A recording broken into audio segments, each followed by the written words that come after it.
Hey everybody, how's it going? No arrows again. Today I'm going to be doing a throwback review. I'm changing the name from retro.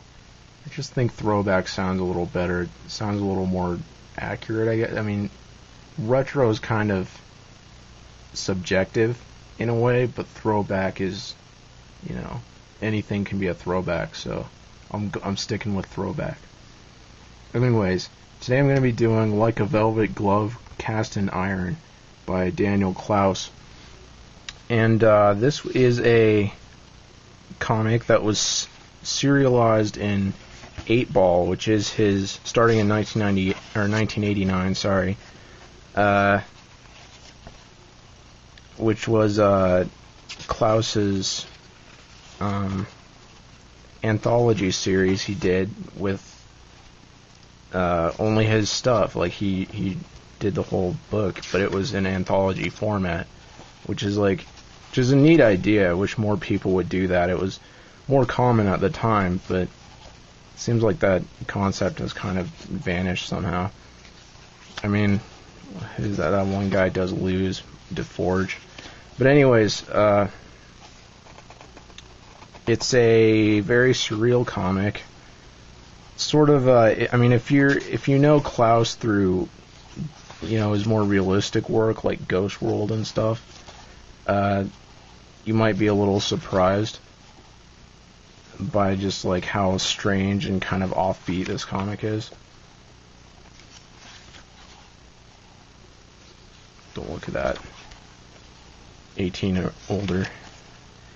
And what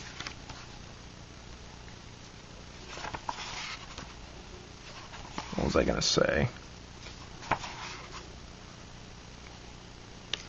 I got distracted by those tits and now I can't think of anything. God.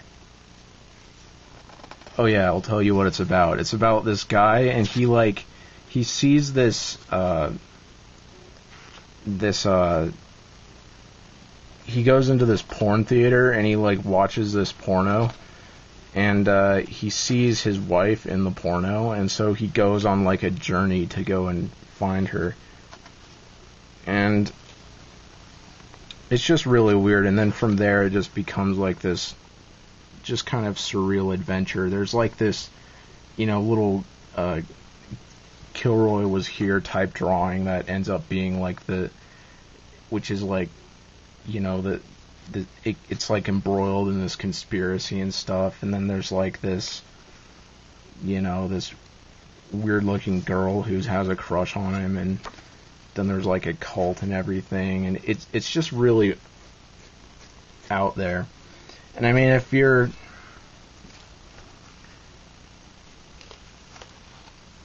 not into surrealism and surreal comics, you might get into this anyway, because it's not I mean, it makes sense. It's not terrifically abstract. I mean, it's actually pretty easy to follow and understand. It's just very weird is the thing. So, I mean, it's perfectly enjoyable for anyone, I think. Clowes's art is pretty good. I mean, can't complain about that, really.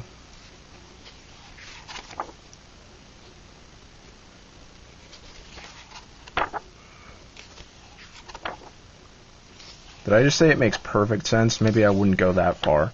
But, I mean, a lot of it makes sense. The main story, there's some things that are, you know, left open, some things that are a bit unresolved. But it's it's not a big deal. The main storyline does find, you know, closure.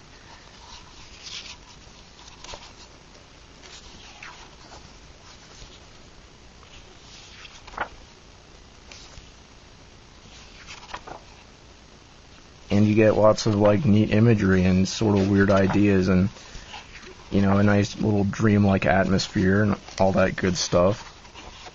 Can't really complain too much. So yeah.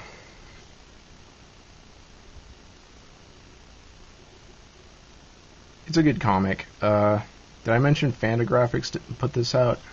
I feel like I probably did, but I should throw that in there anyway, in case I forgot.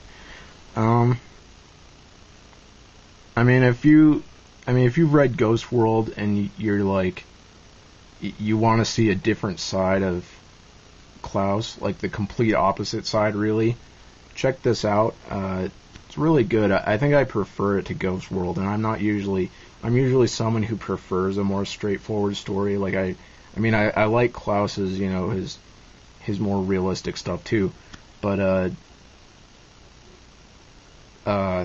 and like I said, I usually prefer more realistic things. Maybe I shouldn't say more realistic, but more straightforward.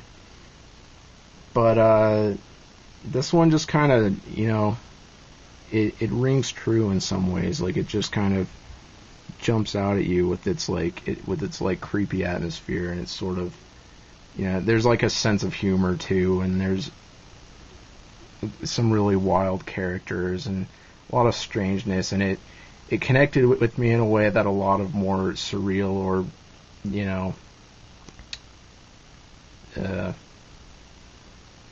unusual comics usually don't. So check it out if you feel like it. I'm gonna give it I'm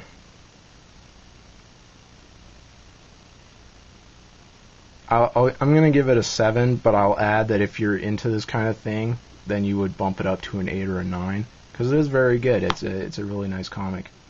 So yeah, for sure.